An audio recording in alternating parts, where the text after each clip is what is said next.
Turbulence jolted Kelly Brandt out of a deep sleep as the captain announced their initial descent into Rome's Fiumicino airport. Almost there. She looked at the view out the airplane window, expecting a fairy tale scene below her.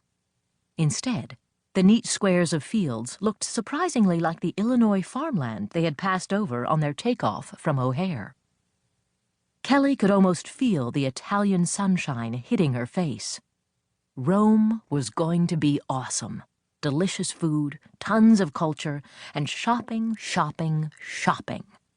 She pictured handsome gondoliers rowing down moonlit canals, past chic Romans wearing cutting-edge European fashions. And there was absolutely no such thing as a bad slice of pizza.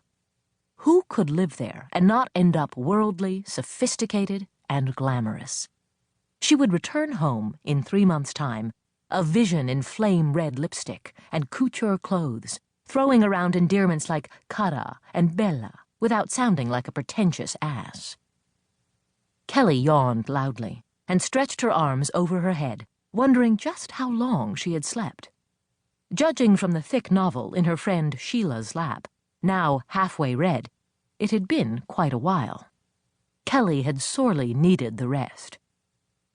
The night before, her best friends, Star and Tiffany, had thrown her a going-away party. Star Santoro was legendary for throwing the best parties. She always attracted the hottest crowd, found the best DJs, and made kids from all over the area beg for invites. Going to a Star party was like going to an exclusive club. If you didn't have the right look or know the right people, you couldn't get through the door. And the party she threw for Kelly's last night home had topped them all. Normally, Sheila would never have made the invite list, and she wouldn't have cared a bit. But Kelly had insisted that Star include her, and had begged Sheila to come along. Sheila would, after all, be Kelly's only tie to home once they got to Italy. It was key that the girls get along this summer. Kelly had known Sheila Ramaswamy forever. Their dads had roomed together in college, and their families still got together every so often on weekends. Even though their crowds didn't mix much in school, the girls had a history that kept them together. Sheila and Kelly had been inseparable in elementary school, but things changed in junior high. Kelly got braces, made it onto the dance team, and landed a plum role in the school play. All of a sudden, she was surrounded by a tight new circle of friends, and had more and more excuses for spending less and less time with Sheila.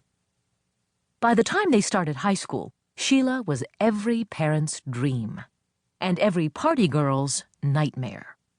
She was responsible and mature, got fantastic grades, and stayed out of trouble. Instead of enjoying being 16 and single with a spanking new driver's license, Sheila was wasting the best years of her life on moldy books and the math team.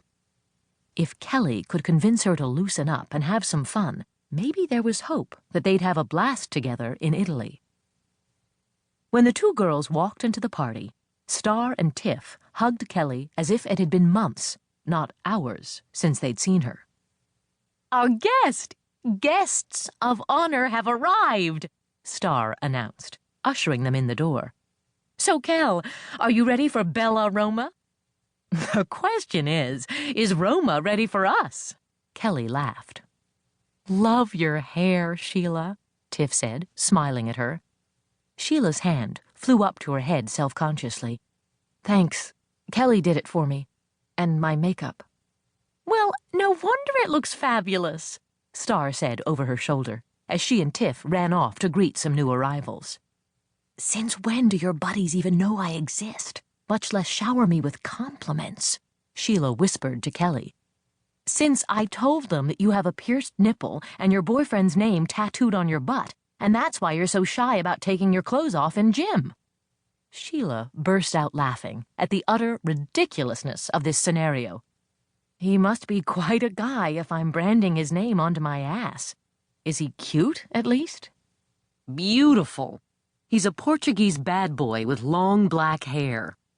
She gave Sheila's dark locks a flip. "And a Harley. Too bad you're going to ditch him for a Roman hottie on a Vespa. The way Kelly said it, it had almost seemed possible.